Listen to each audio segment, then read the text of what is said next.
दक्ष का भगवान शिव को श्राप देना।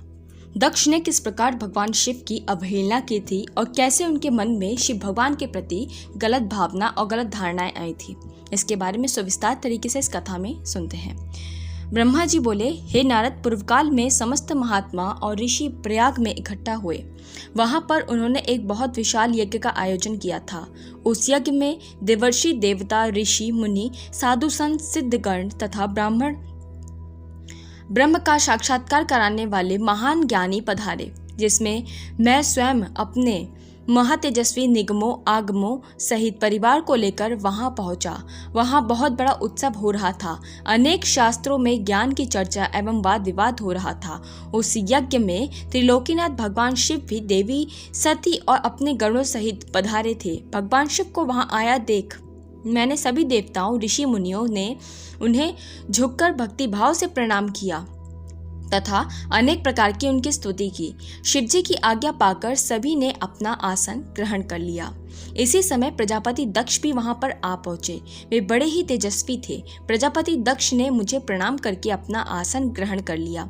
वे ब्रह्मांड के अधिपति थे, इसलिए कारण उन्हें अपने पद का घमंड हो गया था। उनके मन में अहंकार ने घर ले लिया था।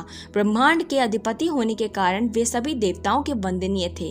सभी ऋषि मुनियों सहित देवर्षियों ने भी मस्तक झुकाकर प्रजापति दक्ष को प्रणाम किया और उनकी स्तुति कर उनका आदर सत्कार किया। परंतु त्रिलोकीनाथ भगवान शिव शंभु ने न तो उन्हें प्रणाम किया और न ही अपने आसन पर उठकर दक्ष का स्वागत किया। इस बात पर दक्ष क्रोधित हो गए।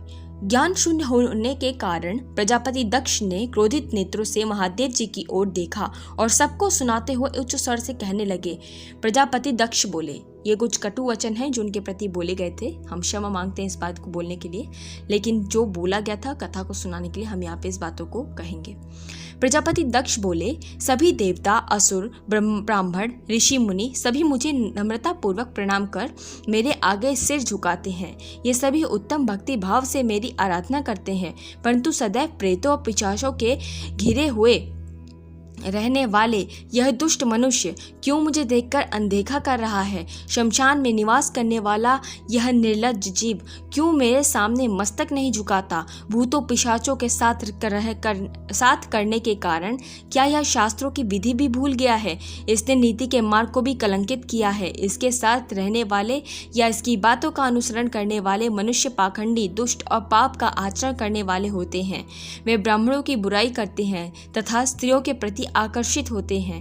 यह रुद्र चारों वाणों से पृथक और कुरूप है, इसलिए इस पावन यज्ञ से इसे बहिष्कृत कर दिया जाए। यह उत्तम कुल और जन्म में हीन है, अतः इसे यज्ञ में भाग ना लेने दिया जाए। पुत्र, क्रोध से विवेक समाप्त हो जाता है। दक्ष ने शिव के लिए अपशब्द कहते हुए उसके परिणाम पर तनिक भी विचार नहीं किया। अहंकार के कारण वह शिव के स्वरूप को भूल गया। वह यह भी भूल गया कि आदि शक्ति ने जिसका तप द्वारा वर्ण किया है वह कोई साधारण मनुष्य नहीं, ऋषि या देव नहीं है। ब्रह्मा जी बोले, हे नारद, दक्ष की बातें सुनकर भृगु आदि बहुत से महर्षि रुद्रदेव को दुष्ट मानकर उनकी निंदा करने लगे। ये बातें सुनकर नंदी को बहुत बुरा लगा। उनका क्रोध बढ़ने लगा और वे दक्ष को शाप देते हुए बोले कि हे महामूढ़ दृष्टिबुद्ध दक्ष, तू मेरे स्वामी देवादिदेव महाईश्वर को यज्ञ से निकालने वाला होता कौन है? जिसके स्मरण मात्र से यज्ञ सफल हो जाते हैं और तीर्थ पवित्र हो जाते हैं, तू उन महादेव जी को कैसे शाप दे सकता है?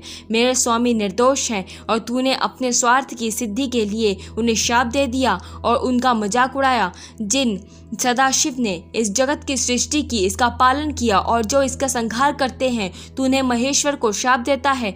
नंदी के ऐसे वचनों को सुनकर प्रजापति दक्ष के क्रोध की सीमा न रही। वे आग बबूला हो गए और नंदी समेत सभी रुद्रगणों को शाप देते हुए बोले, अरे दुष्ट रुद्रगणों, मैं तुम्हें शाप देता हूँ कि तुम सब वेदों से बहिष्कृत हो जाओ, तुम वैदिक मार्ग से भटक जाओ और सभी ज्ञानी मनुष्य तुम्हारा त्याग कर दें। तुम शिष्ट आचरण न करो और पाखंडी हो जाओ। सिर पर जटा, शरीर पर भस्म एवं हड्डियों के आभूषण धारण कर मद्यपान करो। जब दक्ष ने शिवजी के प्रिय पार्षदों को इस प्रकार शाप दे दिया तो नंदी बहुत क्रोधित हो गए। नंदी भगवान शिव के प्रिय पार्षद हैं। वे बड़े गर्व से दक्ष को उत्तर देते हुए बोले। नंदीश्वर ने कहा, हे दुर्बुद्धि दक्ष, तूने शिव तत्व का ज्ञान नहीं है। तूने अहंकार में शिवगणों को शाप दे दिया। तेरे कहने पर भृगु आदि ब्राह्मणों ने भी अभिमान के कारण भगवान शिव का मजाक उड़ाया है। अतः मैं भगवान शिव के तेज के प्रभाव से तुझे शाप देता हूँ कि तुझ जैसे अहंकारी मनुष्य जो सिर्फ कर्मों के फल को देखते हैं, वेदवाद में फंसकर रह जाएंगे। उनका वेद तत्व ज्ञान शून्य हो जाएगा। वे सदैव मोहमाया में ही लिप्त रहेंगे। वे पुरुषार्थ विहीन होंगे और स्वर्ग को ही महत्व देंगे। वे क्रोधी, लोभी होंगे। वे सदा ही दान लेने में लगे रहेंगे। हे दक्ष, जो भी भगवान शिव को सामान्य देवता समझकर उनका अनादर करेगा, वह सदैव के लिए तत्वज्ञान से विमुख हो जाएगा। यह आत्मज्ञान को भूलकर पशु के समान हो जाएगा तथा यह दक्ष जो कि कर्मों से भ्रष्ट हो चुका है, उसका मुख बकरे के समान हो जाएगा। इस प्रकार बहुत गुस्से से भरे नंदी ने जब दक्ष और ब्राह्मणों को शाप दिया तो वहां बहुत शोर मच गया। भगवान शिव मधुर वाणी में नंदी को समझाने के लिए शांत हो गए। प्रभु शिव जी बोले, नंदी, तुम तो परम ज्ञानी हो, तुझे क्रोध नहीं करना चाहिए। तुम्हें बिना कुछ जाने और समझे ही दक्ष तथा समस्त ब्राह्मण कुल को शाप दे दिया। सच्चाई तो यह है कि मुझे कोई भी शाप छू नहीं सकता, इसलिए तुम अपने क्रोध पर नियंत्रण रखना चाहिए। किसी की बुद्धि कितनी भी दूषित क्यों ना हो, वह कभी वेदों को शाप नहीं दे सकता। नंदी, तुम तो सिद्धों को तत्वज्ञान का उपदेश देने वाले हो। तुम तो जानते हो कि मैं ही यज्ञ हूँ, मैं ही यज्ञ कर्म हूँ, यज्ञ की आत्मा मैं ही हूँ, यज्ञ परायण यजमान भी मैं ही हूँ। फिर मैं कैसे यज्ञ से बहिष्कृत हो सकता हूँ? तुमने व्यर्थ ही ब्राह्मण को शाप दे दिया। ब्रह्मा जी बोले, नारद, जब भगवान शिव ने अनेक प्रकार से नंदी को समझाया तो उनका क्रोध शांत हो गया। तब शिवजी अपने अन्य गणों व पार्षदों के साथ अपने निवास स्थान कैलाश पर्वत की ओर चल दिए। क्रोध से भरे दक्ष भी ब्राह्मण के साथ अपने स्थान पर चले गए, परंतु उनके मन में महादेव जी के लिए क्रोध एवं ईर्ष्या का भाव ऐसा ही रहा। उन्होंने शिव के प्रति श्रद्धा को त्याग दिया। उनकी निंदा करने लगे। दिन ब दिन उनकी ईर्ष्या बढ़ती ही जा रही थी। दक्ष द्वारा महान यज्ञ का आयोजन। तो दक्ष ने महान यज्ञ का आयोजन किया। ब्रह्मा जी यहाँ बताते हैं कि हे महर्षि नारद, इस प्रकार क्रोधित व अपमानित दक्ष ने कनखल नामक तीर्थ में एक बहुत बड़े यज्ञ का आयोजन किया। उस यज्ञ में उन्होंने सभी देवर्षि, महर्षि तथा देवताओं को दीक्षा देने के लिए बुलाया। अगस्त्य, कश्यप, यत्री, वामदेव, भृगु, दधीचि, भगवान व्यास, भारद्वाज, गौतम, पेयल, पराशर, गर्ग, भार्गव, कुकुश, सित, सुमंतु, त्रिक, कंक और वंशपायन सहित अनेक ऋषि मुनि अपनी पत्नियों व पुत्रों सहित प्रजापति दक्ष के यज्ञ में सम्मिलित हुए। समस्त देवगण और देवी देवता वहां पे विराजमान हुए। वैकुंठ लोक से भगवान विष्णु भी वहां पे आए थे और ब्रह्मा जी को भी बुलाया गया था, और इसी के साथ ही अन्य कई अलग लोगों को बुलाया गया था और कई राज्यों के राजाओं को उनकी प्रजा सहित, उनके सेना सहित उनको बुलाया गया था इस यज्ञ में। और यहाँ पर केवल और केवल भगवान शिव को निमंत्रण नहीं मिला था। आगे की कथा कुछ इस प्रकार है। सती दक्ष के यज्ञ में आना। देखिए, सती जो थी वो दक्ष के यज्ञ में क्यों आई थी, इसके पीछे बहुत बड़ा कारण है।